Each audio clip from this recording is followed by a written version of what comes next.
જય શ્રી કૃષ્ણ. શ્રીમદ ભગવદ્ ગીતાનો આપણે અભ્યાસ કરીએ છીએ. પ્રથમ અધ્યાય અર્જુન વિષાદ યોગનો ત્રીજો શ્લોક આપણે આવ્યા છે. આજે આપણે ત્રીજા શ્લોકનું ચિંતન કરશું. અગાઉ આપણે જોયું હતું કે જીવનના અંતિમ લક્ષ્ય સુધી, અંતિમ પડાવ સુધી ગીતા કહે છે તદ્ધામ પરમમ ગત, ત્યાં સુધી જો પહોંચવાનું હોય તો માનવ જીવનમાં તત્વજ્ઞાનની ખૂબ જ જરૂર છે, ફિલોસોફીની ખૂબ જ જરૂર છે. પણ એકલી ફિલોસોફી પચી શકતી નથી, પચાવવી ખૂબ અઘરી છે, સમજવી ખૂબ અઘરી છે. અને એટલા માટે ઋષિમુનિઓએ તત્વજ્ઞાન સાથે ઇતિહાસને જોડી દીધો છે. પુરાણકાળની અંદર તપોવનોમાં, ગુરુકુળોમાં બે મુખ્ય વિષયો હતા, એક ઇતિહાસ અને બીજું તત્વજ્ઞાન, ફિલોસોફી અને હિસ્ટ્રી, ફિલોસોફી એન્ડ હિસ્ટ્રી. આ બેનો જ અભ્યાસ મહત્વનો હતો, બાકીના અભ્યાસો ગૌણ હતા. અને એ જ દ્રષ્ટિથી જો જોઈએ તો આજે પણ મહાભારત એ ઇતિહાસ છે અને શ્રીમદ ભગવદ્ ગીતા એ ફિલોસોફી છે, તત્વજ્ઞાન છે. તત્વજ્ઞાન માણસને જરૂર છે, એકલું ઘી પી ના શકાય, શીરો બનાવવો પડે. આમ એકલું તત્વજ્ઞાન પચી નથી શકતું, એટલા માટે હિસ્ટ્રી જોઈએ. વ્યાસ ભગવાન એટલું સુંદર વિવેચન કરે છે, એટલા સુંદર વિચારો છે એના, કે એને એક મહાભારત જય નામના ઇતિહાસની અંદર ગીતા નામના તત્વજ્ઞાનને ગ્રથિત કરેલું છે. બહુ જ સુંદર ગૂંથેલું છે, બહુ સુંદર. અને એને સમજવા માટે, બે શબ્દો વચ્ચેની ગેપને સમજવા માટે માણસે ચલાવવું પડે. આપણે તે સમજવાનો સાથે મળીને પ્રયત્ન કરીએ છીએ. એ કારમાં જવાની કોશિશ કરવી પડે. સમજો કે 5000 વર્ષ પહેલાની ગીતા છે, તો તે કારમાં આપણી બુદ્ધિને લઈ જવાનો આપણે પ્રયત્ન કરવો જોઈએ, તો જ ગીતા આપણને સાચા અર્થમાં સમજી શકાય. આજની વાત પણ જુઓ. સમજો કે આજે કોઈક જગ્યાએ એવું બન્યું, ભારત પાકિસ્તાનની મેચ છે અને ભારત જીતી ગયું, પાકિસ્તાન હારી ગયું. ભારતના અગ્રગણ્ય ખેલાડીઓ ન રમી શક્યા અને છેલ્લા ખેલાડીઓ રમી ગયા અને પાકિસ્તાન હારી ગયું. અને કોઈ પેપરમાં હેડલાઇન ઉપર છાપી દીધું કે ભારતના પૂછડિયા ખેલાડીઓએ પાકિસ્તાનને ઘર ભેગું કરી દીધું. અને આ પેપર સમજો કે 1000 વર્ષ પછી કોઈને મળી ગયું, કોઈએ સાચવી રાખ્યું, અને 1000 વર્ષ પછી બધી દુનિયા બદલાયેલી છે. અને એ માણસ એવું સંશોધન કરે કે ભારતમાં પૂછડીવાળા ખેલાડીઓ હશે કે જેને પાકિસ્તાનને ઘર ભેગું કરી દીધું. કારણ કે લખેલું છે પૂછડિયા ખેલાડીઓ. અરે લખેલા પાછળનો ભાવાર્થ સમજવો પડે, અને ભાવાર્થ સમજીએ તો જ મહત્વનું ફિલોસોફી આપણે સમજી શકીએ, અને તો જ ઇતિહાસ અને ફિલોસોફીનું જોડાણ આપણે કરી શકીએ. શ્રીમદ ભગવદ્ ગીતામાં પણ આપણે આ સમજવાનો પ્રયત્ન કરીએ છીએ, અને એટલા જ માટે દર વખત એક શ્લોકનું આપણે ચિંતન કરીએ છીએ. સમજો કે કોઈએ આજે લખી નાખ્યું કે ફલાણા મામલતદાર 1 લાખ રૂપિયા ખાધા. હવે એને 1000 વર્ષ પછી કોઈ સંશોધન કરે તો શું સંશોધન કરશે? એવું સંશોધન કરશે કે ભારતમાં 1000 વર્ષ પહેલા એવા રૂપિયા હતા જેને ખાઈ શકાતા હતા. હવે ખાધા શબ્દ કેમ વપરાયો હતો તો આપણને જ ખબર છે, તે કારના માણસને શું ખબર પડે? એટલે આપણે ગીતાને સમજવા માટે તે કારમાં જવાની કોશિશ કરવી જોઈએ. એ કારના ઇતિહાસને સમજવો પડે તો ગીતા સમજી શકાય. માટે જ ગીતાના શરૂઆતના શ્લોકોમાં હિસ્ટ્રી છુપાયેલી છે. મહાભારત વાંચીએ તો ગીતા ખૂબ જ સુંદર સમજ પડે, ખૂબ જ સુંદર. એટલે શ્રીમદ ભગવદ્ ગીતાના પ્રથમ અધ્યાયનો ત્રીજો શ્લોક આપણે જોવાના છે. ત્રીજા શ્લોકમાં સંજય ધૃતરાષ્ટ્રને કહે છે. પહેલા શ્લોકમાં ધૃતરાષ્ટ્ર પ્રશ્ન પૂછે છે, બીજા શ્લોકની અંદર દુર્યોધન દ્રોણાચાર્યની પાસે જાય છે, અને ત્રીજા શ્લોકની અંદર પાસે જઈને દુર્યોધન શું કહે છે તે આપણે જોવાના છે. ત્રીજો શ્લોક કંઈક આવો છે: પશ્યેતામ પાંદ્રુપુત્રાણામ આચાર્યમ મહતિમ ચમું વ્યુધામ દ્રુપદ પુત્રેણ તવ શિષ્યેણ ધીમતા. કંઈક આવું છે. પશ્યેતામ, આ જો. પશ્યેતામ પાંડુપુત્રાણામ, પાંડવોના પુત્રોની, મહતિમ ચમું, પશ્યેતામ પાંડુપુત્રાણામ આચાર્યમ મહતિમ ચમું. હે આચાર્ય, આ જો પાંડવોના પુત્રોની મહતિમ ચમુમ, વિશાળ સેના. ચમુમ એટલે સેના, સમજીએ છીએ આપણે. પશ્યેતામ પાંડુ પુત્રાણામ આચાર્યમ મહતિમ ચમુમ. હે આચાર્ય, આ જો પાંડવોના પુત્રોની વિશાળ સેના, મહતિમ ચમુમ, મહાન સેના. વ્યુધામ દ્રુપદ પુત્રેણ તવ શિષ્યેણ ધીમતા. તમારા ધીમતા એટલે બુદ્ધિમાન. તવ શિષ્યેણ, તમારા શિષ્યએ વ્યુધામ દ્રુપદ પુત્રેણ, તમારા શિષ્ય અને દ્રુપદના પુત્રોએ વ્યૂહ રચનામાં ગોઠવેલી. શું કહે છે? આખું ભાષાંતર આવું છે કે હે આચાર્ય, તમારા શિષ્ય અને દ્રુપદના પુત્ર એ ગોઠવેલી પાંડવોની આ વિશાળ સેના જો. આવું એનું ભાષાંતર થાય છે. આટલું એનું ભાષાંતર છે. સંજય ધૃતરાષ્ટ્રને એવું કહે છે કે ત્રીજા શ્લોકમાં દુર્યોધન દ્રોણાચાર્ય સેનાપતિને એવું કહે છે કે હે આચાર્ય,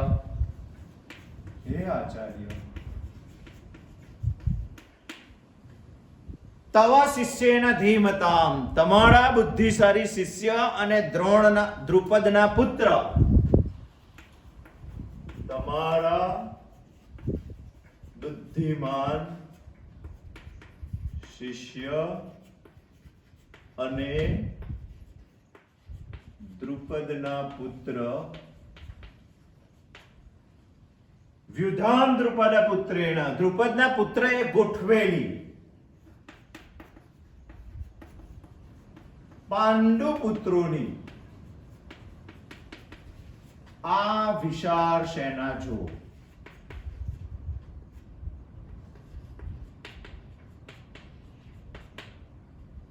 બસ દ્રોણાચાર્ય પાસે દુર્યોધન જઈને એવું કહે છે કે પાંડવોના પુત્રોની આ વિશાળ સેના જુઓ, જેને તમારા શિષ્ય અને દ્રુપદના પુત્ર એ ગોઠવેલી છે.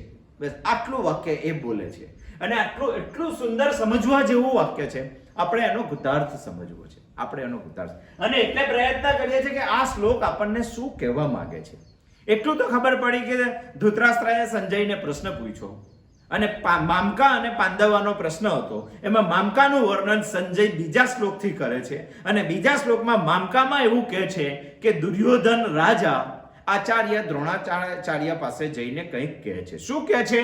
તો ત્રીજા શ્લોકમાં કીધું, પશ્યેતામ પાંડુ પુત્રાણામ આચાર્યમ મહતિમ ચમુ યુધમ દ્રુપદ પુત્રેણ તવ શિષ્યેણ ધીમતા. તમારા શિષ્ય અને દ્રુપદના પુત્રએ ગોઠવેલી પાંડવોની આ સેના જો, એવું કહે છે. પશ્ય એતામ, પશ્ય એતામનો અર્થ થાય છે,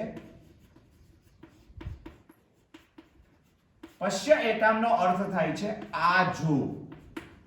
અક્ષરશઃ સંસ્કૃતનું ગુજરાતી ભાષાંતર એવું થાય છે.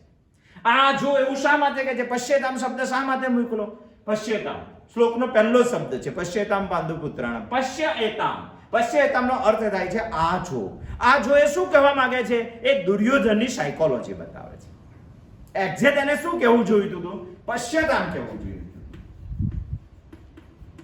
પશ્યેતામ. અથવા એને શું કહેવું જોઈતું? અથવા એને પશ્યતું કહેવું જોઈતું. આ ના બોલે તો શું કહેવું જોઈતું હતું? આ ના બોલે તો એને પશ્યંતુ કહેવું જોઈતું. આ ત્રણ શબ્દોનો અર્થ થાય છે આ જુઓ. આ માનવાચક છે, આ જરા તુચ્છા રહેલું છે, આ જુઓ. અને ખરેખર ગીતામાં આ શબ્દ મૂકેલો છે. ત્રીજા શ્લોકનો પહેલો અક્ષર છે, પહેલો શબ્દ છે પશ્યેતામ. આ જુઓ. શું કહે છે? રાજા આચાર્ય પાસે જઈને એવું કહે છે કે આ જો પાંડવોની સેના તમારા શિષ્ય અને દ્રુપદના પુત્રએ ગોઠવેલી છે. બસ આટલું છે. પશ્યેતામ આપણે સમજીએ. પશ્યેતામ પાંડુ પુત્રાણામ આચાર્ય મહતિમ ચમુ. અહીંયા શબ્દ છે મહતિમ ચમુ. મહતિમ ચમુ. મહિતમ નથી, સોરી.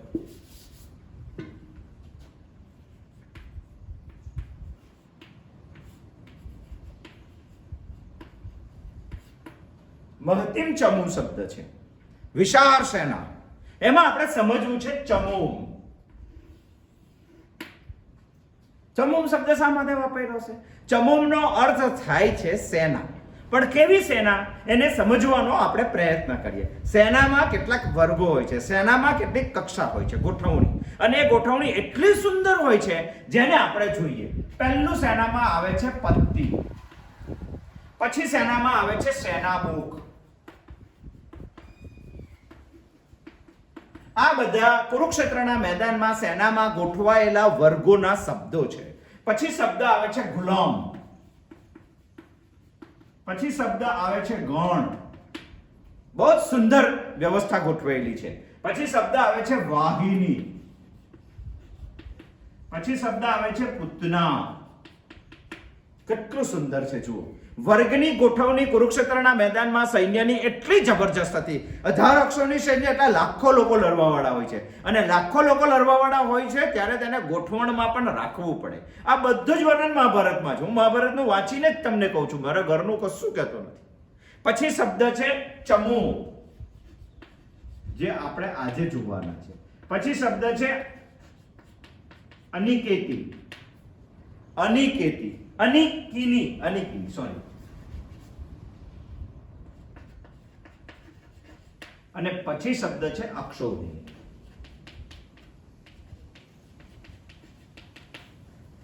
આ ગણ પાડેલા છે, આ ગ્રુપ પાડેલા છે, અને એવી રીતે આખી સૈન્યની ગોઠવણ હતી. અને એ વ્યૂહમાં એ આખા સૈન્યના ગણોને પછી વ્યૂહમાં ગોઠવવામાં આવતા હતા. અહીંયા મહતિમ ચમુમ શબ્દ શા માટે છે તે આપણે સમજવું છે. અને પતિમમાં શું આવે? પતિમમાં એક રથ આવે, પતિમમાં એક હાથી આવે, પતિમમાં 3 અશ્વ આવે, અને પતિમમાં 5 સ્પાઈડર આવે. આટલું ગ્રુપ જે છે એને પત્તી કહેવામાં આવે. તો સેનામુખીમાં શું આવે? સેનામુખીમાં 3 રથ આવે, સેનામુખીમાં 3 હાથી આવે, સેનામુખીમાં 9 અશ્વ આવે, અને સેનામુખીમાં 15 સૈનિક આવે.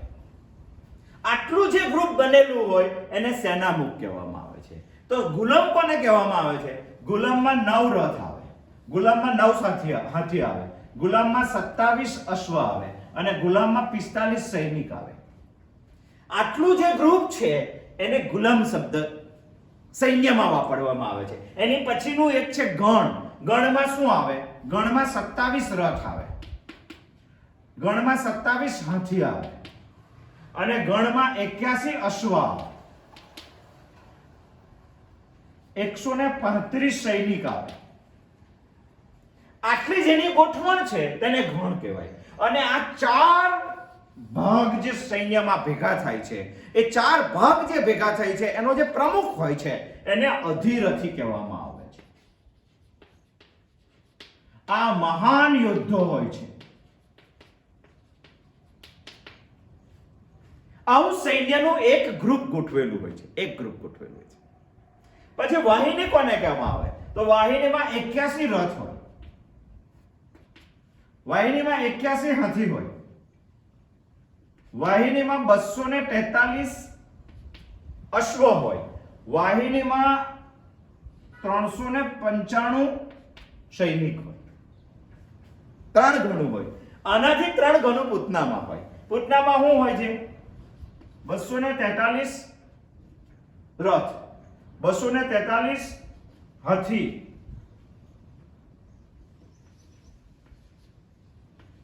729 અશ્વ,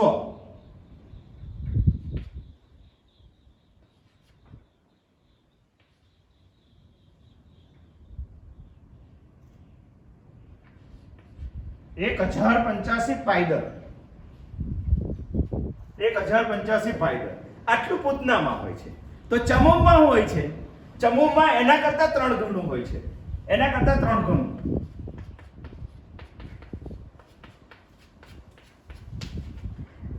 અનિકીનીમાં શું હોય છે? એના કરતા 3 ગણું. આનો જે જવાબ આવે, અને એનો જે જવાબ આવે એના કરતા 3 ગણું અક્ષૌહિણીમાં હોય છે. આનો જે 4 વર્ગ છે, 4 વર્ગનો જે લીડર હોય છે એને અધિરથી કહેવામાં આવે છે. બાકીના જે 4 વર્ગ છે એનો જે યુદ્ધો હોય છે એને રથી કહેવામાં આવે છે. અને રથી 1000 યોદ્ધા સાથે યુદ્ધ કરી શકે છે એકલો. 1000 યોદ્ધા સાથે જે યોદ્ધો એકલો યુદ્ધ કરી શકે એને રથી કહેવામાં આવે. આ રથી આટલા 4 ગ્રુપોનો મુખ્ય હોય છે. પછીનો હોય તો અક્ષૌહિણી. અક્ષૌહિણીનો લીડર કોણ હોય છે? અક્ષૌહિણીનો જે લીડર હોય છે તેને કહેવામાં આવે છે અતિરથી. અતિરથી કોને પદવી આપવામાં આવે? અતિરથી જે 10,000 યોદ્ધા હોય તેની સામે એકલો યુદ્ધ કરી શકે તે અક્ષૌહિણીનો લીડર બને. અને એક અક્ષૌહિણી કરતા વધારે મોટું સૈન્ય હોય, 2 અક્ષૌહિણી હોય, 3 અક્ષૌહિણી હોય, એનો જે લીડર હોય એને મહારથી કહેવામાં આવે છે. ને મહારથીનું શું તાકાત હોય છે? મહારથીની શું ક્ષમતા હોય છે? મહારથીની 10,000 ધનુર્ધારી યોદ્ધાઓ સાથે યુદ્ધ કરી શકે. આ ખાલી 10,000 યોદ્ધાઓ સાથે, પેલો 10,000 ધનુર્ધારી યોદ્ધાઓ સાથે યુદ્ધ કરી શકે એને મહારથી કહેવામાં આવે છે. અને એ મહારથી એક અક્ષૌહિણી કરતા વધારે સૈન્ય હોય તેવા સૈન્યનો લીડર બની શકે છે. આ દ્રષ્ટિથી જોઈએ તો ચમોમ એ સૈન્ય માટે વાપરેલો શબ્દ છે. અને સૈન્ય માટે વાપરેલો શબ્દ છે એટલે જ દુર્યોધન દ્રોણાચાર્ય પાસે જઈને કહે છે કે હે આચાર્ય, પાંડુના પુત્રોની વિશાળ સેના જુઓ. વિશાળ સેના જુઓ, તો જબરજસ્ત શબ્દ છે. વિશાળ, એના માટે શબ્દ છે મહાતિમ ચમુ. વિશાળ સેના. ખરેખર આપણને પ્રશ્ન થવો જોઈએ કે પાંડવોની વિશાળ સેના હતી, મોટી સેના હતી? ના, કુરુક્ષેત્રના મેદાનમાં તો 7 અક્ષૌહિણી હતી અને પેલોની તો 11 અક્ષૌહિણી હતી. તો મહતિ ચમમ કોને કહેવાય? મહતિ ચમમ કૌરવોની સેનાને કહેવાય. છતાં પણ દુર્યોધન શા માટે કહે છે મહતિમ ચમમ વિશાળ સેના? કે છે અહીંયા મહતિમ ચમુ દ્રોણાચાર્યની પાસે. આપણને એવું લાગે છે કે દુર્યોધન કોઈક વ્યંગાત્મક ભાષામાં કહેતો હોય એવું લાગે છે, વ્યંગ કરતો હોય એવું લાગે છે. શા માટે વ્યંગ કરતો એવું લાગે છે? કારણ કે ખરેખર પાંડવોની સેના તો 7 અક્ષૌહિણી હતી અને કૌરવોની સેના 11 અક્ષૌહિણી હતી. અને 11 અક્ષૌહિણી સેનાનો જે લીડર છે તે એવું કહે છે દ્રોણાચાર્યને કે જુઓ આ પાંડવોના પુત્રની વિશાળ સેના, મહતિમ ચમુ. શા માટે આવું કહે છે? વ્યંગ કરે છે. વ્યંગ કોને કરે છે? એ પાંડવોને વ્યંગ કરે છે. ઘણી વખત આપણે પણ વ્યંગમાં કહીએ છીએ. કોઈ પાપડતોડ માણસ હોય, એકદમ પતલો માણસ હોય અને આપણે નથી બોલાવતા કહો પહેલવાન, તો શું એ પહેલવાન છે? એ નથી હોતો. તો આપણે એને પહેલવાન કહીને બોલાવીએ છીએ. શા માટે કહીને બોલાવીએ છીએ? એટલા માટે વ્યંગ કર્યો છે આપણે એના માટે. કદાચ મહાન નથી, મોટી નથી અને જો દુર્યોધન કહેતો હોય તો આપણને એવું લાગે છે કે દુર્યોધન વ્યંગ કરે છે. વ્યંગ દ્રોણને પણ કરે છે. પાંડવોને જ એટલો વ્યંગ કરે છે એવું નથી. દ્રોણાચાર્યને પણ દુર્યોધન વ્યંગમાં બોલે છે. વ્યંગમાં શું કહે છે? અરે દુર્યોધન દ્રોણાચાર્યને એવું કહે છે કે પ્રભુ આચાર્ય, તમારા કરતા શ્રેષ્ઠ ગોઠવણ છે. જુઓ, મોટી સેના લાગે છે આ સામેની સેના. અને એ વ્યંગ કરે છે દ્રોણાચાર્યને પણ, પાંડવોને પણ વ્યંગ કરે છે. મોટી ન હોવા છતાં મોટી કહેવી એ વ્યંગ છે. બીજું પણ એક કારણ છે. શા માટે એને વિશાળ સેના કીધી? વિશાળ સેનાનું એક કારણ છે વ્યંગ. વિશાળ સેનાનું બીજું કારણ છે ભય. દુર્યોધન ભયભીત છે પાંડવોની સેના છે, કારણ કે ગોઠવણ એ ટાઈપની છે. અને ગોઠવણ એ ટાઈપની છે એમાં સૌથી વધારે ભય દુર્યોધનને વ્યુધમનો છે. ગોઠવણ એવી છે કે નાની હોવા છતાં સેના બહુ વિશાળ લાગે, બહુ વિશાળ લાગે. પિક્ચરોનું શૂટિંગ કોઈ દિવસ તમે જોવા ગયા હોય ત્યારે જોવા જેવું હોય.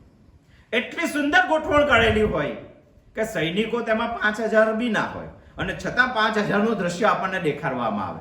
ગોઠવણ મહત્વની છે. આમના સેનાપતિએ ગોઠવણ જ એટલી જબરજસ્ત કરેલી હતી અને એટલી જબરજસ્ત કરેલી હતી એના મગજમાં ભય તો હતો જ. અને ભય હતો એટલા માટે પોતાની સેના મોટી હોવા છતાં, સામેની સેના નાની હોવા છતાં દુર્યોધનથી મહતિમ ચમુમ શબ્દ બોલાઈ જાય છે. અને મહતિમ ચમુમ ભયનું એક કારણ છે. અને ભય ઉભો થવાનું મુખ્ય એક કારણ છે વ્યુધમ. ગોઠવણ એ મહત્વની એક વસ્તુ છે. અને બીજો પાંડવો પાસેનો એક ગુણ હતો કે એ લોકોમાં એકતા જબરજસ્ત હતી. અને એકતાની દ્રષ્ટિએ જોઈએ દુર્યોધનના મગજમાં હતું કે સામેના પક્ષમાં એકતા જબરજસ્ત. એકતા શું સૂચવે છે? આગળના કોઈ શ્લોકમાં આવે છે, આપણે જોશું તે. એકતા હોવાના લીધે સંખ્યા ઓછી હતી પણ બળમાં એ લોકો વિશેષ હતા. દુર્યોધનને ખબર હતી એકતા હોવાના લીધે સંખ્યા ઓછી છે પણ તાકાત જબરજસ્ત છે. અને તાકાત જબરજસ્ત છે એટલા માટે એ શબ્દ વાપરે છે મહતિમ ચમુ. આ શ્લોકમાં પશ્ય એતામ શબ્દ કેમ વાપર્યો તે આપણે જોયું. મહતિમ ચમુમ શબ્દ કેમ વાપર્યો તે પણ આપણે જોયું. આ શેના વિશાળ નથી. ચમુમ શબ્દ કેમ વાપર્યો તે પણ આપણે જોયું અને વિશાળ શેના મારો શબ્દ કેમ વાપર્યો તે પણ આપણે જોયું. બીજું એક વાત આપણે જોવાના છે. આ જ શ્લોકને સમજવાનો આપણે પ્રયત્ન કરીએ છીએ. પશ્યેતામ પાંડુ પુત્રાણામ આચાર્યમ મહતિમ ચમુમ વિધામ દ્રુપદ પુત્રેણ. અહીંયા શબ્દ આપણે એ શોધવું જોઈએ કે દ્રુપદના પુત્રનો નામ હતો ધૃષ્ટદ્યુમ્ન. આટલું દુર્યોધન બોલી ગયો તો ના ચાલે, પણ ધૃષ્ટદ્યુમ્ન શબ્દ દુર્યોધન નથી બોલતો અને શું બોલે છે? પાંડુ પુત્રાનામ શબ્દ દ્રુપદ પુત્રાનામ શબ્દ બોલે છે.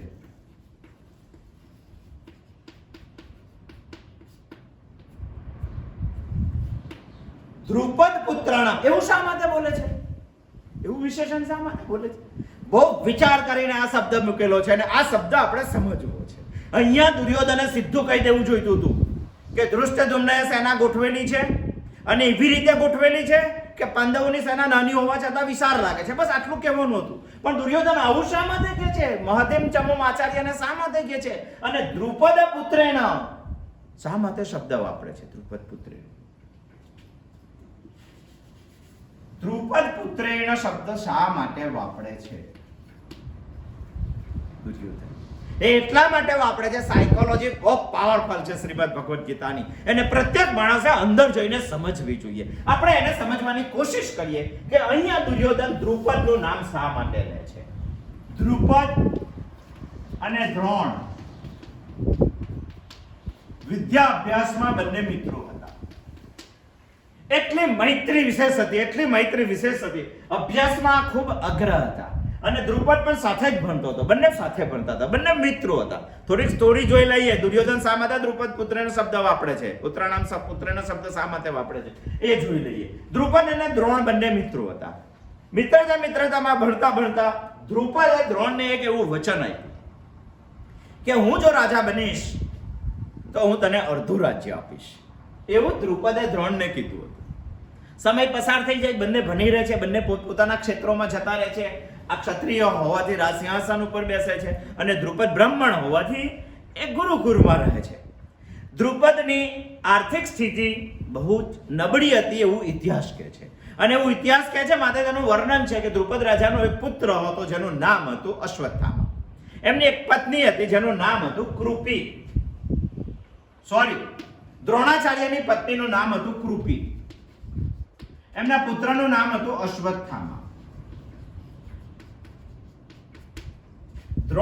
દ્રુપદ તો રાજા બને છે. આ તો બ્રાહ્મણ છે એટલે શિક્ષણના કાર્યમાં લાગે છે. પરિસ્થિતિ ખૂબ જ નાજુક હોવાના બદલે ઇતિહાસ એવું કહે છે કે એક દિવસ દ્રુપદના ઘરે એના પુત્રને પીવડાવવા માટે દૂધ નહોતું અને અશ્વત્થામા કોઈને જોઈ ગયા પછી દૂધની માંગણી કરે છે. કૃપી એમના પાસે ફરિયાદ કરે છે અને એટલા માટે ત્યારે દ્રોણાચાર્ય દૂધ લાવી શકતા નથી ત્યારે કૃપી લોટની અંદર પાણી બનાવી ડુપ્લિકેટ દૂધ બનાવી અશ્વત્થામાને પીવડાવે છે. આ દ્રશ્ય દ્રોણ જુએ છે અને દ્રોણને જોયા પછી એવું લાગ્યું કે આટલી બધી વિદ્યા ભણેલો છું છતાં પણ આવી સ્થિતિ. મારા છોકરાને દૂધ માટે લોટ અને પાણીનું મિશ્રણ પીવું પડે છે તો દૂધ ન લાવી શકું એના માટે. એટલા માટે દ્રોણને વિચાર આવે છે કે મારા એક મિત્રએ મને બચપણમાં વચન આપેલું હતું અડધું રાજ્ય આપવાનું. માટે દ્રોણ દ્રુપદ પાસે જાય છે અને દ્રુપદ તો રાજા બની ગયેલો હોય છે અને દ્રોણ જ્યારે ત્યાં ગયા પછી પોતે એને આપેલા વચનને યાદ કરાવે છે ત્યારે દ્રુપદ રાજા કહે છે કે એ બધી બાળપણની વાતો હતી. મિત્રતા તો સરખા સાથે થાય. રાજા અને રંક સાથે મિત્રતા ના થાય, ક્ષત્રિય અને બ્રાહ્મણ સાથે મિત્રતા ના થાય. હું તો રાજા છું અને તે વખતની વાત હતી, હવે કોઈ વાત થઈ શકે નહીં. આમ કહીને દ્રુપદ તે વચન પાળતા. દ્રોણને ગુસ્સો આવે છે. આપણે સમજીએ છીએ કે અહીંયા ધૃષ્ટદ્યુમ્ન શબ્દ વાપરી દેવા કરતા દુર્યોધને દ્રુપદ પુત્રેના શબ્દ શા માટે વાપર્યો છે? ગુસ્સો ચડે પછી પ્રતિજ્ઞા કરે છે કે મારે દ્રુપદનો બદલો લેવો છે અને બદલો લેવા માટે દ્રોણ એવું નક્કી કરે છે. પછી તે હસ્તિનાપુરના રાજગુરુ બને છે. પછી તે હસ્તિનાપુરના વિદ્યાર્થીઓને ભણાવવાના આચાર્ય બને છે અને ભણાવવા લાગે છે, શિક્ષક પગાર પરાયણ થાય છે. વ્યક્તિમાં જબરજસ્ત તેજસ્વીતા છે. વ્યક્તિમાં જબરજસ્ત તેજસ્વી. જો તેજસ્વીતા સમાજ ન સાચવી શકે તો માણસને નોકરી કરવી પડે. અને એક વખત દ્રોણાચાર્ય હસ્તિનાપુરમાં ભીષ્મ પિતામહ પાસે ચર્ચા કર્યા પછી નોકરી કરવા લાગે છે. અને નોકરી કરવા લાગે છે. આટલો શ્રેષ્ઠ આચાર્ય હોવા છતાં આની સાથે બદલો લેવા, પોતાની આર્થિક સ્થિતિ સુધારવા, અશ્વત્થામાને કંઈક વિશેષ આપવા માટે એ હસ્તિનાપુરના આચાર્ય બને છે. આચાર્ય કૃપિના એક ભાઈ હતા, એનું નામ હતું કૃપા. એ દ્રોણાચાર્યના સાળા હતા અને એને પણ હસ્તિનાપુરના આચાર્ય બનાવવામાં આવ્યો, એટલે એનું નામ આવ્યું કૃપાચાર્ય. આનું નામ આવ્યું દ્રોણાચાર્ય. બસ આચાર્ય બની ગયા. બ્રાહ્મણત્વનું અધઃપતન કશું ન કરી શકે. અને આટલો શ્રેષ્ઠ બ્રાહ્મણ હોવા છતાં હસ્તિનાપુરમાં આચાર્ય બને છે. વિદ્યાર્થીઓને વિદ્યા બનાવે છે. આપણે જરા શોર્ટમાં જોઈ લઈએ. વિદ્યાર્થીઓને વિદ્યા બનાવે છે. વિદ્યા બનાવ્યા પાંડવ કૌરવો પછી એમને દક્ષિણામાં આપે છે, માગે છે. અને દક્ષિણામાં દ્રોણાચાર્ય માગે છે વિદ્યાર્થીઓ પાસે દ્રુપદને બંદી બનાવવાનું. દ્રુપદને બંદી બનાવો ચાલો. અને એના માટે બધા શિષ્યો જાય છે. એમાં અર્જુન સફળ થાય છે. દ્રુપદ રાજાને બંદી બનાવી દ્રોણાચાર્ય પાસે લઈ આવે છે. દ્રોણાચાર્યને તો બદલાની ભાવના હતી અને દ્રોણાચાર્યનું તે પૂર્ણ થાય છે. દ્રોણાચાર્ય એને બંદી બનાવીને લાવ્યા પછી એને યાદ કરાવે છે કે એક બ્રાહ્મણ શું કરી શકે છે અને શું કરી શકે છે. પણ એના માટે દ્રોણાચાર્યને એક પગથિયું નીચે ઉતરવું પડ્યું હતું. એ એમને અધઃપતનની શરૂઆત હતી. અને એટલા જ માટે બંદી બનાવીને લાવ્યા પછી દ્રુપદ રાજા બંદી છે. દ્રોણાચાર્ય તેને છૂટા કરે છે, જીવતદાન આપે છે. જીવતદાન આપે છે પણ દ્રોણાચાર્ય તેની એક ગૌશાળામાંથી અડધી ગાય અને બીજી એક ગાય આમ કરીને એટલી વસ્તુ દ્રુપદ પાસેથી લે છે અને દ્રુપદને છૂટો કરી. પણ દ્રુપદના મનમાં દ્રોણ માટે ગુસ્સો ચડે છે. દ્રોણ માટે ગુસ્સો ચડે છે. અને દ્રોણ માટે ગુસ્સો ચડે છે માટે શું કરવું? દ્રુપદ રાજા એક યજ્ઞ કરે છે. કોણ? દ્રુપદ. શા માટે? દ્રોણનો બદલો લેવા માટે. કારણ કે એને બંદી બનાવ્યો હતો. અને યજ્ઞ કરે છે. યજ્ઞ બે બ્રાહ્મણો પાસે કરાવે છે, એક યાજ અને એક ઉપયાજ. વ્યાજ ને ચક્રવૃદ્ધિ વ્યાજ નથી, તમે જોજો એવું માનતા. યાજ અને ઉપયાજ નામના બે બ્રાહ્મણો પાસે એમને યજ્ઞ કરાવે છે. અને યજ્ઞ કરાવે છે પછી તે યજ્ઞમાંથી બે સંતાન પ્રાપ્ત કરે છે. એમને એવું જ છે કે મને બે સંતાન જોઈએ. એક એવું સંતાન જોઈએ જે દ્રોણને મારી શકે અને બીજું એક એવું સંતાન જોઈએ જે પાંડવોની પત્ની બની શકે, અર્જુનની પત્ની બની શકે. માટે યાજ અને ઉપયાજના બે યજ્ઞમાંથી બે બાળક જન્મે છે. એક ધૃષ્ટદ્યુમ્ન અને બીજું દ્રૌપદી. આ દ્રષ્ટિથી જો જોઈએ તો ધૃષ્ટદ્યુમ્નનો જન્મ જ દ્રોણાચાર્યને મારવા માટે થયો હતો. આ બાજુ દ્રોણાચાર્ય સેનાપતિ છે, આ બાજુ ધૃષ્ટદ્યુમ્ન સેનાપતિ છે. દ્રૌપદી પાંડવો સાથે લગ્ન કરે છે. એ દ્રષ્ટિથી જો જોઈએ તો દ્રુપદ રાજાને બંદી બનાવનાર, જે દિવસે દ્રુપદ રાજા બંદી બન્યા એ દિવસે એને ખબર પડી કે તાકાતવાર પુરુષ જ મને બંદી બનાવી શકે અને જે મને બંદી બનાવી શકે એ મારો જમાઈ બનવો જોઈએ. એટલા માટે દ્રુપદ રાજા એ પાંડવોના સસરા બને છે. સસરા ધૃષ્ટદ્યુમ્નના પિતા બને છે. અને ધૃષ્ટદ્યુમ્ન મેદાનમાં આવે છે દ્રોણાચાર્યની સામે. અને દ્રોણાચાર્યની સામે આવે છે તો અહીંયા દ્રુપદ પુત્રના શબ્દ દુર્યોધન શા માટે વાપરે છે? દુર્યોધન એટલા માટે દ્રુપદ પુત્રના શબ્દ વાપરે છે કે દુર્યોધનને બે વાતો ભીષ્મ પિતામહને કહેવી છે. બે વાતો. કઈ બે વાતો? પહેલી વાત એવી કહેવી છે, દ્રોણાચાર્યને યાદ કરાવવું પડે છે. દુર્યોધનને યાદ કરાવવું પડે.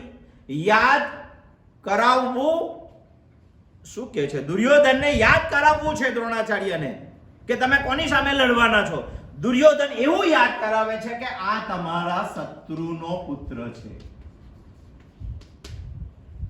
એ વાત યાદ કરાવે છે દુર્યોધન.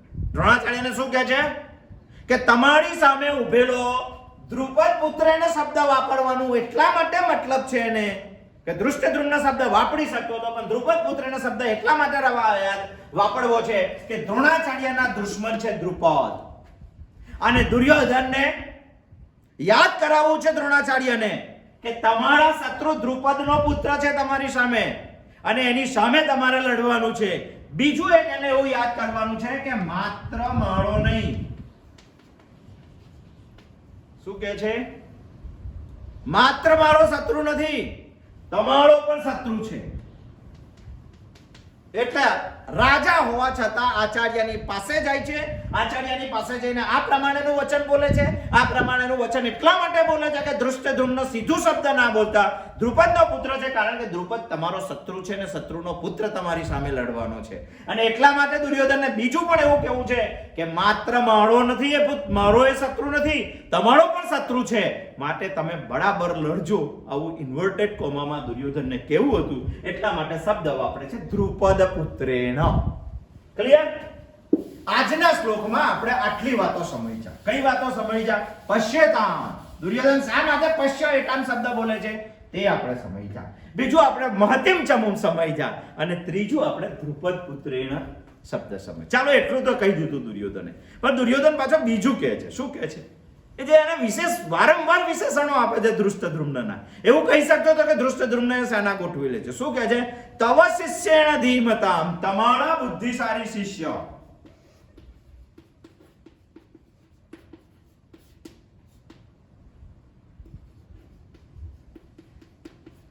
તમારા બુદ્ધિશાળી શિષ્યએ સેના ગોઠવેલી છે. આવું શા માટે કહે છે?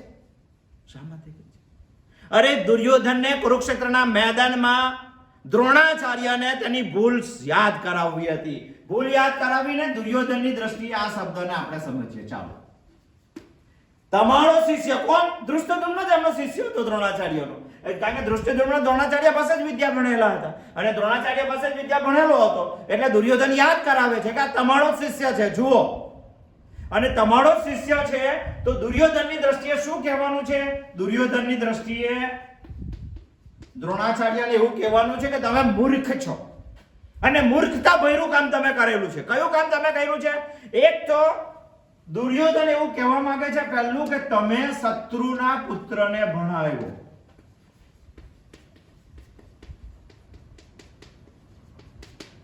કેટલો મોટો કટાક્ષ છે.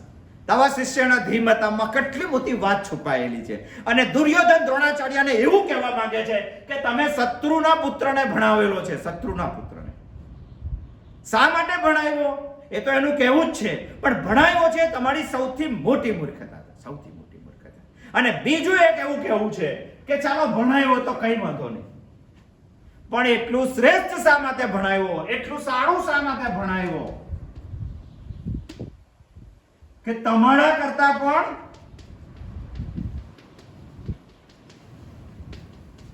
શ્રેષ્ઠ સેના ગોઠવણ કરી શકે. ઓહો, તવ શિષ્યેણ ધીમતામાં કહેવા પાછળ દુર્યોધનનો એક જ અર્થ છે કે સૌથી પહેલા તો તમે ધૃષ્ટદ્યુમ્નને ભણાવ્યો શા માટે? કારણ કે તમારો શત્રુ દ્રુપદ છે અને દ્રુપદનો પુત્ર છે. ચાલો ભણાવી લીધો તો ભણાવી લીધો, પણ તમે એટલું સારું શા માટે ભણાવ્યું?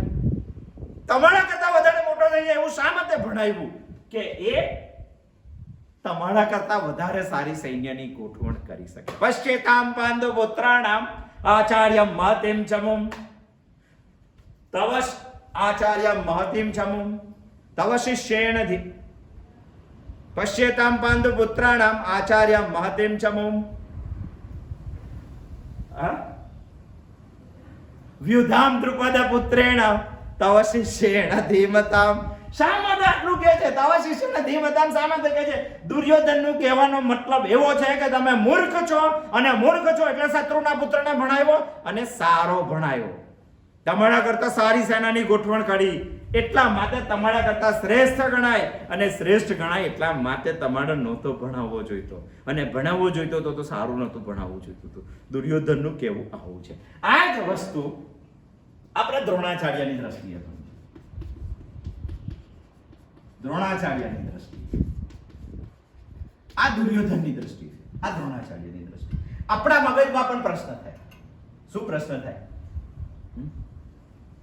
આપણા મગજમાં પણ એવો જ પ્રશ્ન થાય કે દ્રોણાચાર્ય શું કામ ભણાવ્યો છે, અને ભણાવ્યો છે તો એટલું સારું શું કામ ભણાવ્યો છે?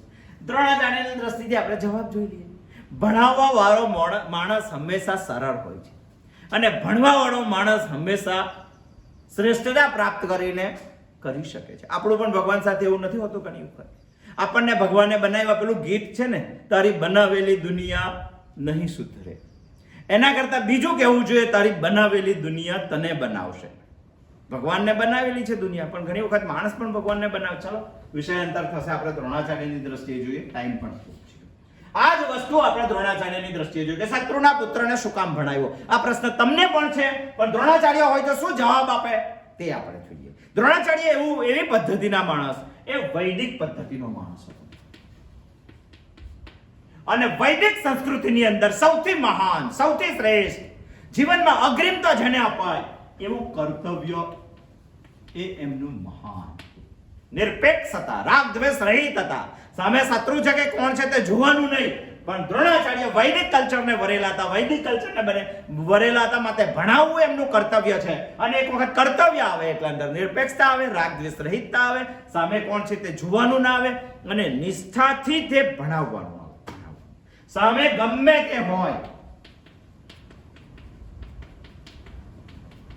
છતાં શ્રેષ્ઠ કર્તવ્ય બજાવે, એ જ વૈદિક કલ્ચરનો માણસ ગણાય, એ જ ધર્મ ગણાય ગીતાનો, એ જ ધર્મ સમજાવે છે, એ જ કુરુક્ષેત્રમાં ધર્મક્ષેત્ર આપણે બનાવવાનું છે. સમજો કે આપણે એક્ઝામ્પલ લઈએ કે પિતા અને પુત્ર. ચાલો, પિતા દારૂ પીવે છે, પિતાનું ખરાબ વર્તન છે, તો શું કરવું? પુત્રએ મારવો જોઈએ ને? ના, સુધારવાની કોશિશ કરવી જોઈએ. કે પુત્રના કર્તવ્યમાં જે આવે, સામે પિતા ગમે તે હોય, સામે પિતા ગમે તે હોય, પણ પુત્રએ પુત્રના કર્તવ્યમાં આવે તે જ વાત બજાવવી જોઈએ. પ્રહલાદની વાત કોઈક વાર જોશું આપણે, કોઈક વાર જોશું. પતિ પત્ની છે, ચાલો, પત્ની ખરાબ છે તો પતિએ શું કરવું? પતિએ પોતાના કર્તવ્યમાં આવે તે બધી વાત કરવી જોઈએ. સામે ગમે તે પાત્ર હોય, બે મિત્રો છે, એક ખરાબ છે, બીજાએ શું કરવું? સુધારવાની કોશિશ કરવી જોઈએ. પણ કર્તવ્ય એનું ના ચૂકવું જોઈએ. જ્યારે એનું કોઈ કર્તવ્ય આવે ત્યારે તો તેને એ જ કરવું જોઈએ. વૈદિક કલ્ચરને વરેલા દ્રોણાચાર્ય હતા. દ્રોણાચાર્યને ખબર જ હતી. આપણને આજે 5000 વર્ષ પછી ખબર પડે તો તે વખત દ્રોણાચાર્યને ખબર નથી કે આ દ્રુપદના પુત્ર છે, અને દ્રુપદનો પુત્ર છે તો મારી સામે થશે એવું દ્રોણાચાર્યને ખબર નથી. બધી જ ખબર હતી, છતાં રાગ દ્વેષ રહિત, નિરપેક્ષ, કર્તવ્ય ઉપર જબરજસ્ત નિષ્ઠા રાખવા વાળો માણસ શત્રુના પુત્રને પણ ભણાવે છે. શત્રુના પુત્રને પણ. બીજો પ્રશ્ન એવો થાય આપણને કે ભણાવ્યો તો એને સવાયો શું કામ કર્યો? સવાયો શું કામ કર્યો? બાપ કરતા બે તો મહાન, આપણે એવું કહીએ છીએ. ચાલો, ભણાવ્યો તો એને સવાયો શું કામ કર્યો? વૈદિક કલ્ચર જ એવું કહે છે. સંકુચિત મનોવૃત્તિ વૈદિક કલ્ચરમાં છે જ નહીં. વિશાળ મનોવૃત્તિ છે, દરિયા જેવી મનોવૃત્તિ છે. અને દરિયા જેવી મનોવૃત્તિ છે એટલા માટે દ્રોણાચાર્ય વિશાળ હૃદયથી પક્ષપાત રહિત થઈને ધૃષ્ટદ્યુમ્નને ભણાવે છે. શિષ્યાત પુત્રાત ઇચ્છતિ પરાજય. શિષ્ય અને પુત્રથી પરાજય ઈચ્છે એ ગૌરવપદ વાત છે, ગૌરવપદ વાત છે. જે પિતા પુત્રથી પરાજિત થઈ જાય તો સમજવું પિતા મહાન છે. જે શિષ્ય ગુરુ કરતા આગળ નીકળે તો સમજવું ગુરુ મહાન છે, ગુરુ મહાન છે. વિવેકાનંદ, રામકૃષ્ણ પરમહંસ, જો કેવું થઈ શકે છે. અરે એ જ શિષ્ય આગળ નીકળી શકે છે જેમાં ગુરુ પોતાના જાન રેડીને ભણાવી શકે છે, જાન ડાલી શકે છે તેની અંદર, અને મહાન બને તો જ વૈદિક સંસ્કૃતિનું કલ્ચર ટકી શકે. નહીં તો એક એક્ઝામ્પલ લઈએ. ચાલો, ગુરુ છે, એના શિષ્યને, આ ગુરુ છે એના શિષ્યને 75% જ વિદ્યા આપે છે, 25% નથી બનાવતો, તો શું થાય? પછી આ પાછો એના શિષ્યને આના 75% વિદ્યા આપે છે, પાછો આ એના શિષ્યને આના 75%, આના 75%, અરે છેલ્લે આવતા આવતા તો 0 થઈ જાય, વિદ્યાનો જ નાશ થઈ જાય. એ શું કામની વિદ્યા? અરે વૈદિક કલ્ચરને વરેલો માણસ પોતાના કરતા વધારે શિષ્યને ભણાવે, આ શિષ્ય એના શિષ્યને વધારે ભણાવે, આ શિષ્ય એના શિષ્યને વધારે ભણાવે, અને વૈદિક કલ્ચર મહાન બને છે, મહાન બને છે. સંકુચિતતા નહીં. જે પિતા અને ગુરુમાં સંકુચિતતા છે એ ક્યારેય દુનિયાનું મહાન ના કરી શકે, અને ક્યારેય વૈદિક સંસ્કૃતિનો માણસ ન ગણી શકાય. જે વિશાળ હૃદયનો માણસ છે તે મહાન ગણી શકે. બે વાતો આપણે જોઈ. તવ શિષ્યને ધીમતામ શું કામ બાપાયું એ દુર્યોધનની દ્રષ્ટિથી પણ જોયું, અને દ્રોણાચાર્યની દ્રષ્ટિથી પણ જોયું. આ તમને કહું છું ત્યારે તમારા મગજમાં એક પ્રશ્ન ઊભો થતો હશે. એ પ્રશ્ન ઊભો થતો હશે પણ તમે કહેતા નથી. ચાલો, એ પ્રશ્ન હું તમને કહું. કયો પ્રશ્ન છે? પ્રશ્ન એવો છે કે દ્રોણાચાર્ય આટલી વિશાળ બુદ્ધિના હતા, આટલા વિશાળ હૃદયના હતા, આટલું વિશાળ વ્યક્તિમત્વ હતું, વૈદિક કલ્ચરને ભરેલા હતા, કર્તવ્ય પ્રમાણે પોતાની નિષ્ઠા બજાવતા હતા, તો પછી દ્રોણાચાર્યએ બરાબર શા માટે ના ભણાયો? કારણ કે તરત જ ખંડન થઈ જાય. એકલવ્યને શા માટે ના ભણાયો? એકલવ્ય ભણવા માટે ગુરુ પાસે ગયા હતા, પણ ગુરુ એક નિષ્ઠા હતી કે જે વૈદિક કલ્ચરનું રક્ષણ કરે એવા રક્ષક ક્ષત્રિયને જ ભણાવવાની એમને નેમ લીધેલી હતી. તો શું એકલવ્ય વૈદિક કલ્ચરનું રક્ષણ કરે એવો નહોતો? શું હતું ખબર છે આપણને? એકલવ્યના પિતાનું નામ હતું હિરણ્યધન. હિરણ્યનો અર્થ થાય છે સોનું અને ધનુનો અર્થ થાય છે ઓતપ્રોત. ઓતપ્રોત ઓતપ્રોત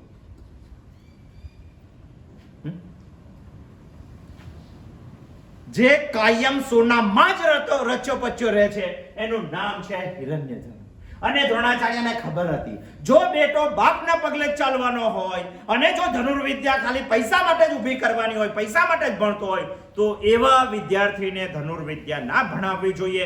આ પણ એક વૈદિક કલ્ચર જ છે, આ પણ એક ધર્મનું જ કામ છે, આ પણ નિષ્ઠાથી બજાવેલું એક કર્તવ્ય જ છે. આ દ્રોણાચાર્યને જબરજસ્ત ખબર હતી અને એટલા માટે દ્રોણાચાર્ય એકલવ્યને વિદ્યા ભણાવતા નથી. રાઈટ? કારણ કે આગળનું કલ્ચર જોવામાં આવતું હતું અને આગળના કલ્ચરમાં જો એકલવ્ય ના બેસતો હોય તો શા માટે ભણાવવો જોઈએ? બીજો પ્રશ્ન તમને એવો થાય કે ચાલો ભણાવ્યો તો ના, પણ એને દક્ષિણામાં અંગૂઠો શા માટે માંગી દીધો? એક પ્રશ્ન આપણને આ પણ ઉભો થાય છે. એટલા માટે અરે એકલવ્ય તો વિદ્યા અભ્યાસ કરવા માટે આશ્રમમાં આવ્યો તો દ્રોણાચાર્ય ના પાડી મૂર્તિ બનાવીને દ્રોણાચાર્યની વિદ્યા ભણ્યો અને એટલી વિદ્યા ભણ્યો, એટલી વિદ્યા આજે એટલે તો આજે કોઈ શાળાઓનું નામ પણ એકલવ્ય રાખવામાં આવે છે. એટલી વિદ્યા ભણ્યો કે કૂતરો અર્જુને જોયો કે જે બસતો હતો એના મોઢા ઉપર બાણ વાગેલો હતો. દ્રોણાચાર્યને પ્રાર્થના કરી કે પ્રભુ આ કોણ ધનુર્ધારી છે? એકલવ્ય શબ્દવેદી બાણ વિદ્યા હતો અને એવો પુત્ર હતો કે જેનું ભસવાનું બંધ કર્યું, એને ચારે બાજુ બાણ માર્યા અને મુખમાંથી એક પણ ટીપું લોહી નીકળેલું નહોતું. ઈજા કર્યા વગર પુત્રને ભસતો બંધ કરી દીધો. આ દ્રશ્ય જોઈને અર્જુને કીધું. પછી દ્રોણાચાર્ય અને અર્જુન બધા ગયા તો એકલવ્યને સાધના કરતા જોયો અને પછી એકલવ્યને કીધું કે તારો ગુરુ દક્ષિણામાં મને અંગૂઠો આપવો જોઈએ. અને જે માણસ અંગૂઠો માગી લે પછી શું? શા માટે અંગૂઠો માંગ્યો? એક કારણ તો આપણે જોયું, હિરણ્યધન. પહેલી તો ભણાવી નથી અને ભણી લીધો તો એ વિદ્યા આગળ જવી ના જોઈએ. એટલા માટે તેનો હેતુ શું છે? આ મહત્વની વસ્તુ છે અને એટલા માટે તેનો અંગૂઠો માગી લે છે. અને અંગૂઠો માગી લીધા પછી પણ એકલવ્ય જંપતો નથી, એકલવ્યની સ્થિરતા અટકતી નથી, એકલવ્યની ગતિ અટકતી નથી. એકલવ્ય શું કરે છે? અરે એકલવ્ય મધ્યમાં અને તર્જની બે આંગળીઓથી ધનુષ્ય ચલાવે છે અને ધનુષ્ય ચલાવીને જરાસંધ ના સૈન્યનો એક યોદ્ધો બને છે. અને આ દ્રોણાચાર્યને પણ ખબર હતી અને એટલા માટે સંસ્કૃતિ વિરુદ્ધનું જે કામ કરવા વાળા રાજાઓ છે એનો જે સૈનિક બનવાનો, એનો જો યોદ્ધો બનવાનો હોય તો એનો અંગૂઠો માગી લેવો જોઈએ. પણ અંગૂઠો આપ્યા પછી પણ તર્જની અને મધ્યમાં, અંગૂઠો, અંગુષ્ઠ, આ તર્જની, આ મધ્યમાં, આ અનામિકા અને આ કનિષ્ઠિકા, આ આંગળીઓના નામ છે. આ બે આંગળીઓથી ધનુષ્ય બાણ ચલાવતો હતો અને ધનુષ્ય બાણ ચલાવ્યા પછી પણ જરાસંધનો યોદ્ધો બને છે. માટે તેનો અંગૂઠો માગી લેવામાં આવે છે. આટલી વાતો આજે આપણે જોઈ. પશ્યેતામ પાંડુ પુત્રાણામ આચાર્યમ ચ મહતિમ ચમુમ વ્યુધામ દ્રુપદ પુત્રેણ તવ શિષ્યેણ ધીમતા. પશ્યેતામ જોયું, મહતિમ ચમુમ જોયું. શા માટે મહતિમ ચમુમ દુર્યોધન કહે છે? પછી દુર્યોધન ધૃષ્ટદ્યુમ્નનું નામ ન વાપરતા દ્રુપદ પુત્ર અને તવ શિષ્યેણ શા માટે કહે છે? દ્રુપદનો પુત્ર શા માટે કીધો તે પણ આપણે જોયું અને તવ શિષ્યેણ શા માટે કીધું એ આપણે દુર્યોધનની દ્રષ્ટિથી પણ જોયું અને દ્રોણાચાર્યની દ્રષ્ટિથી પણ જોયું. દ્રોણાચાર્યની દ્રષ્ટિથી જોતા તમને બે પ્રશ્ન ઊભા થાય કે જો કોઈને પણ ભણાવવાની એમની કર્તવ્ય નિષ્ઠા હોય તો એકલવ્યને શા માટે ના ભણાવ્યું તે પણ આપણે જોયું. અને એકલવ્ય એમની પ્રતિમા સામે ભણીને મોટો થયો તો અંગૂઠો શા માટે માગી લીધો તે પણ જોયું. શ્રીમદ ભગવદ્ ગીતાનો પ્રથમ અધ્યાય અર્જુન વિષાદ યોગનો 4થો શ્લોક શું કહે છે તે આપણે આવતી વખત જોશું. જય શ્રી કૃષ્ણ.